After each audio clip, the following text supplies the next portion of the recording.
one of the facets that the prequel Strike Back brings up is Mike Klimo's Star Wars ring theory, which you can actually Google. It's StarWarsRingTheory.com, and it kind of explains, like, how the Star Wars saga, which at that time was 1, 2, 3, 4, 5, 6, it was combined, not just kind of like in 1, 2, 3, 4, 5, 6, but like 1 connected with 6, and 2 connected with 5, and 3 connected with 4.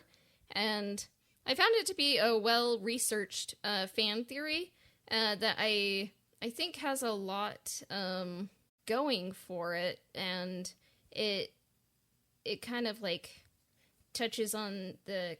I always forget if this is chiasmus. Yeah, it's chiasmus. It's kind of like if you listen to John F. Kennedy, he says, ask not what your country can do for you, ask what you can do for your country. So the second clause is a reversal of the first. So the words are arranged in an A, B, B, A fashion. Country, you, country, you know. And I'm just reading this from the Star Wars ring theory, but it's kind of like it's not just like the Star Wars trilogy pattern that like my friend Ian presented to me, where it's like the first iteration is a trilogy is a hero's or heroine's journey, and then the second iteration in a trilogy is like the genre film, and then the last one is either a redemption or a fall. So it's not just like 1, 2, 3, 4, 5, 6, but there's kind of like linkages throughout like the whole saga. So what did you think of Mike Klimo's theory? Yeah, so the theory is super interesting, right? So it draws a ring, right? So you have episodes 1, Phantom Menace, and 6, Return of the Jedi, and then you have episodes 2 and 5, so Attack of the Clones and Empire Strikes Back, and then you have 3 and 4, which are Revenge of the Sith and A New Hope.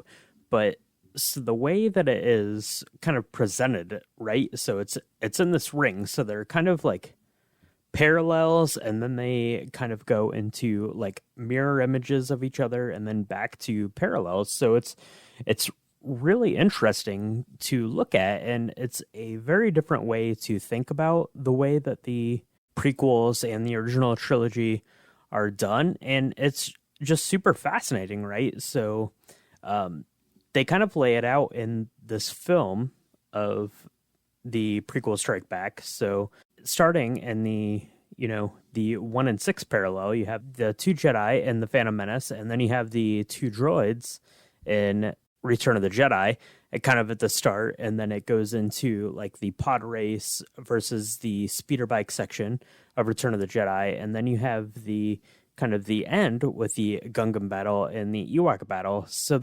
it's really interesting to look at the parallels, because you don't really think of the Phantom Menace and Return of the Jedi as being kind of these, sort of similar levels of films, but they make these parallels to them, and that's really interesting. Yeah, and I think the parallels that like struck me the most were in Attack of the Clones and Empire Strikes Back, because they say like in Attack of the Clones you start in a high place, you go to a remote wasteland, and then in Empire Strikes Back you start somewhere remote, it's a wasteland, and then you end in a high place, and it's kind of like Anakin fails to make the decision that Luke is able to make in the original trilogy. So it's kind of like you begin from a high point, and then in Revenge of the Sith, when Anakin makes the wrong choice, you get to the low point, and then it starts to ascend again in the original trilogy. So, yeah, the ring theory is a pattern you see, like, throughout, like, all cultures, like, all times, all geographical locations. Like, it's kind of like the hero's journey. It's like it's not bound to any one story in any one place at any one time by any one people. So it's a fascinating pattern to learn more about. So we would recommend that you look up the Star Wars Ring Theory at starwarsringtheory.com. It's by Mike Klimo. And to also watch the prequel Strike Back, and if you wish to listen to our commentary, it's available on Patreon.